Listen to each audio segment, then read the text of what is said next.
Assalamualaikum warahmatullahi wabarakatuh. Perkenalkan, nama saya Niken Ayu Lestari dari Program Studi Pendidikan IPA Universitas Pancasakti Tegal. Di sini saya akan menjelaskan materi tentang klasifikasi makhluk hidup. Yang pertama masuk ke peta konsep, yaitu klasifikasi makhluk hidup terdiri dari dua, yaitu sistem 5 kingdom dan susunan takson. Sistem 5 kingdom itu terdiri atas Monera, Protista, Fungi, Plantae, dan Animalia.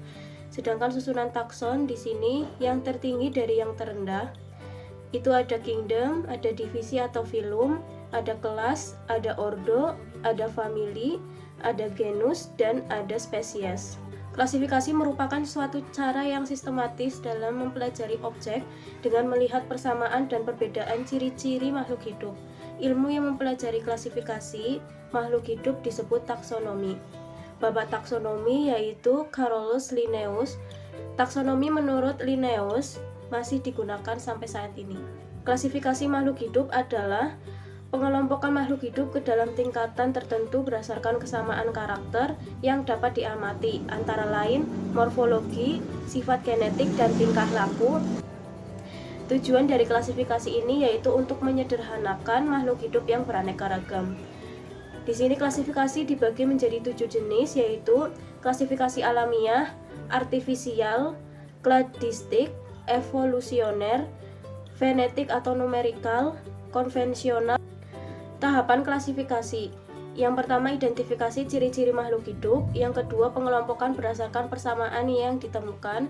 Yang ketiga, apabila dalam satu kelompok ditemukan perbedaan, maka individu tersebut bisa dipisahkan dari kelompok. Urutan takson dalam klasifikasi. Dalam sistem klasifikasi makhluk hidup, dikelompokkan dalam suatu tingkat atau takson. Dalam takson, makhluk hidup dikelompokkan berdasarkan persamaan ciri-ciri yang umum hingga khusus. Bila semakin sedikit persamaannya, maka semakin jauh kekerabatannya.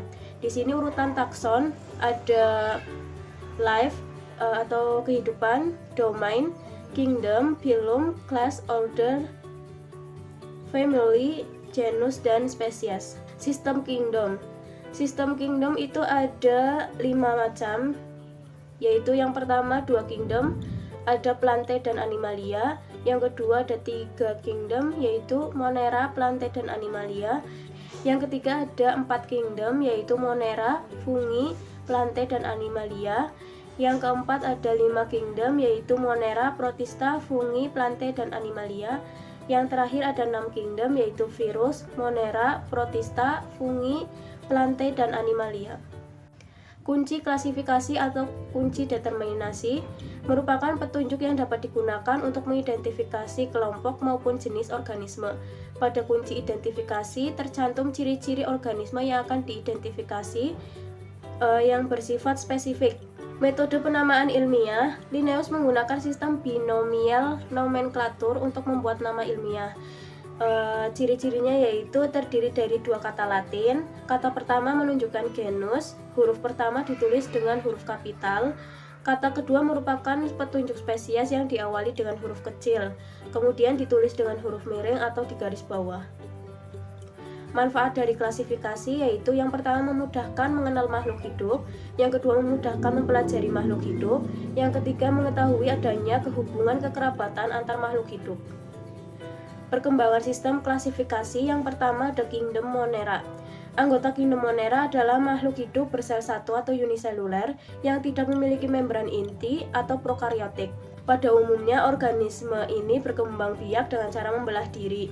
Anggota kingdom Monera meliputi bakteri dan ganggang biru atau cyanobacteria. Yang kedua kingdom Protista. Protista memiliki membran inti atau eukaryotik, bersel tunggal, dan multiseluler. Protista dibedakan menjadi protista mirip hewan atau protozoa, protista mirip tumbuhan, alga atau ganggang, dan protista mirip jamur. Di sini macam-macam protozoa itu ada amuba, euglena, dan paramecium. Yang ketiga kingdom fungi. Anggota fungi adalah berbagai macam jamur.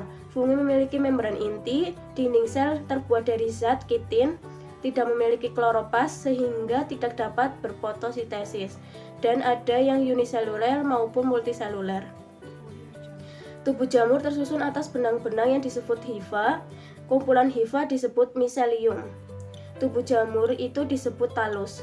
Jamur hidup sebagai saprofit atau parasit dan berkembang biak dengan spora. Simbiosis mutualisme antara jamur dan ganggang membentuk lumut kerak atau lisenes. Lumut kerak yang disebut juga dengan tumbuhan perintis sebab dapat hidup di tempat makhluk hidup lain yang tidak bisa hidup. Contohnya Usnea sp. Kingdom Plantae dibagi menjadi 3, yaitu tumbuhan paku, tumbuhan berbiji, dan lumut. Yang pertama ada lumut yang memiliki ciri-ciri memiliki akar, batang, dan daun yang bukan sejati dan belum memiliki berkas pembuluh. Akar lumut disebut rizoid. Rizoid berfungsi menempelkan tubuh lumut pada substrat dan hidup di tempat yang lembab. Berkembang biak dengan kawin dan tidak kawin yang disebut dengan pergiliran keturunan atau metagenesis. Yang kedua ada tumbuhan paku dengan ciri-ciri memiliki akar, batang, dan daun sejati serta memiliki berkas pembuluh. Pada daun dewasa terdapat bulatan berwarna coklat disebut sorus. Sorus merupakan kumpulan kotak spora yang dibungkus indisium. Perkembangbiakannya secara kawin dan tak kawin yang disebut pergiliran keturunan. Yang ketiga ada tumbuhan berbiji.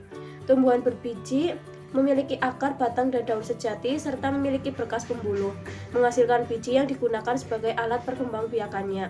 Berdasarkan letak bakal bijinya, tumbuhan biji dibagi menjadi 2, yaitu tumbuhan biji terbuka dan tumbuhan biji tertutup. Tumbuhan biji terbuka atau gymnospermae, letak bakal biji tidak terlindungi oleh daun buah, tetapi menempel pada daun buah.